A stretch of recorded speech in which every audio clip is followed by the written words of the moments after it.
Haleluya, puji nama Tuhan. Perkenalkan, nama saya Novli. Saya mahasiswa dari program studi Pendidikan Agama Kristen Sekolah Tinggi Teologia Rumah Murid Kristus. Pada kesempatan kali ini, saya akan membagikan satu materi dari mata kuliah Dasar-Dasar Kependidikan. Nah, video yang pertama saya dalam mata kuliah Dasar-Dasar Kependidikan ini dengan judul Pengertian Pendidikan Agama Kristen atau biasa disingkat PAK. Nah, pengertian pendidikan ini berasal dari bahasa Inggris. Pendidikan itu berasal daripada bahasa Inggris yaitu education. Education. Kalau dari bahasa Latin dia educatus. Nah, educatus ini berasal dari dua akar kata, yaitu educare dan juga educere. Nah, ini adalah dua akar kata daripada educatus. Nah, educare ini yaitu memimpin keluar dari ruangan yang tertutup. Jadi, educare ini pengertiannya memimpin orang dari dalam ruangan tertutup keluar, tentunya ke ruangan yang terbuka. Lalu kalau educare yaitu merawat dan membesarkan. Nah, kita melihat pengertian lain dari educare. Nah, educare ini pengertiannya yaitu mendidik atau merawat peserta didik. Jadi dia lebih kepada merawat dan mendidik, mengajar peserta didik agar lebih bertumbuh, berkembang, dan sehingga peserta didik bisa mengetahui apa yang belum diketahui. Lalu educare ini membawa peserta didik dari kondisi yang tertutup atau terkungkung sehingga memiliki wawasan yang luas. Membawa peserta didik dari kondisi tersebut sehingga mereka memiliki wawasan yang luas. Jadi memberikan mereka pengertian, memberikan mereka pemahaman sehingga mereka memiliki pengertian yang luas. Nah, kita masuk ke dalam metafora pendidikan. Nah, pendidikan ini dimetaforakan atau diistilahkan, digambarkan ke dalam tiga istilah. Yang pertama yaitu tukang kebun. Jadi pendidikan ini digambarkan sebagai tukang kebun. Kenapa? Nah, tukang kebun ini dia kalau menanam tanaman, dia itu merawat tanaman tersebut dengan sepenuh hati. Nah, dia memupuk, menyiram, memberikan perawatan. Jadi pendidikan ini digambarkan sebagai tukang kebun. Yang kedua yaitu pendidikan digambarkan sebagai tour guide. Kenapa pendidikan digambarkan sebagai tour guide? Tour guide ini kalau kita melihat tour guide ini tugasnya yaitu memimpin turis, lalu menuntun turis untuk mengetahui hal-hal yang baru yang akan mereka pelajari atau yang belum pernah mereka ketahui. Jadi pendidikan itu digambarkan sebagai tukang kebun, digambarkan sebagai tour guide. Lalu yang ketiga, pendidikan itu digambarkan sebagai pabrik. Kenapa pendidikan itu digambarkan sebagai pabrik? Seperti yang kita tahu bahwa pabrik ini tugasnya pabrik ini fungsinya untuk mengolah atau memproses dari produk mentah menjadi produk yang berhasil atau produk yang siap untuk dipasarkan. Jadi pendidikan ini digambarkan dalam tiga hal, yaitu tukang kebun, dan yang kedua digambarkan sebagai tour guide, yang ketiga digambarkan sebagai pabrik. Lalu kalau kita melihat pengertian pendidikan secara konsep di dalam Undang-Undang Nomor 20 Tahun 2003, pendidikan itu dibagi menjadi 3 poin. Yang pertama, pendidikan itu adalah usaha sadar dan terencana. Nah, usaha sadar ini melibatkan pendidikan secara intelektual. Jadi ada kesadaran untuk membangun pendidikan itu lebih berhasil. Lalu terencana. Nah, ini terencana ini untuk menghasilkan pendidikan yang lebih baik.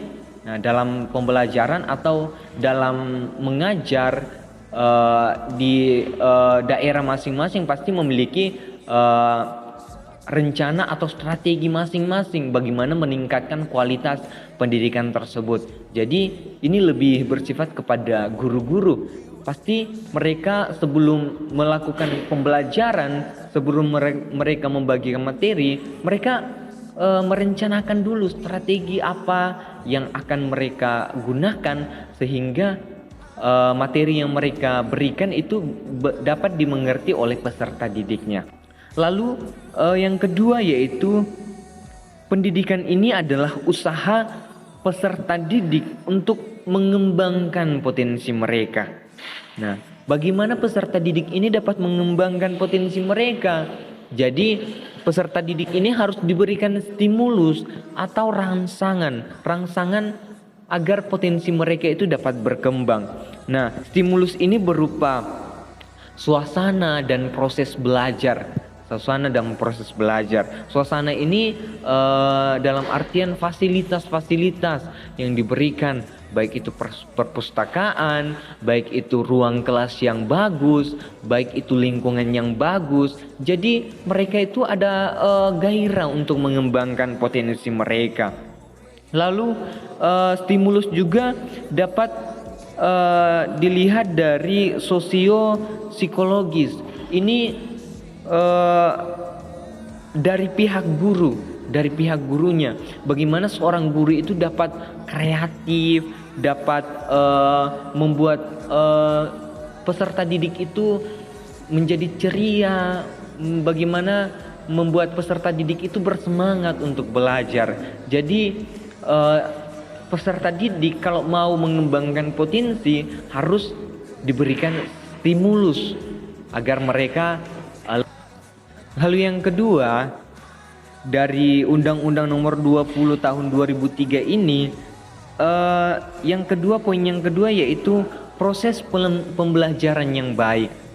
Jadi pendidikan itu adalah proses pembelajaran yang baik. Nah, proses pembelajarannya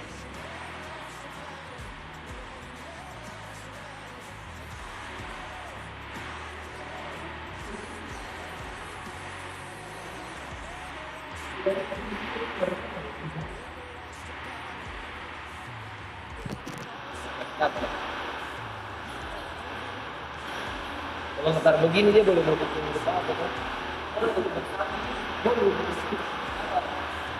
Ingat?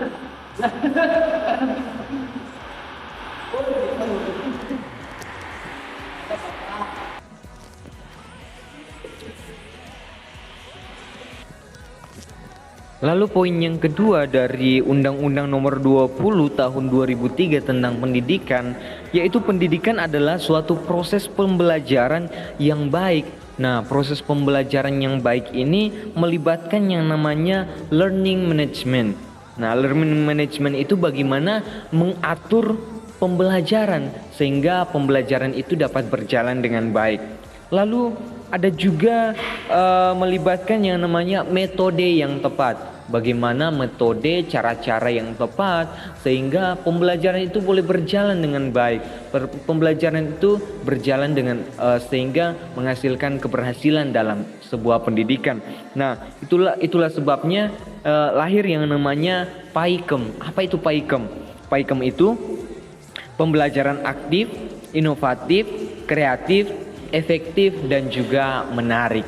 Nah, itu adalah poin yang kedua. Lalu yang ketiga yaitu pendidikan yang sifatnya utuh. Nah, dalam poin yang ketiga ini melibatkan yang namanya kekuatan spiritualitas, kekuatan roh yang memimpin. Nah, di sini juga ada 3 hal yang penting yaitu afektif, kognitif dan juga psikomotorik. Apa itu afektif? Afektif itu menuju kepada pengendalian diri, kepribadian dan akhlak, sifat, karakter seseorang. di dalam belajar. Lalu kognitif itu lebih kepada kecerdasan peserta didik.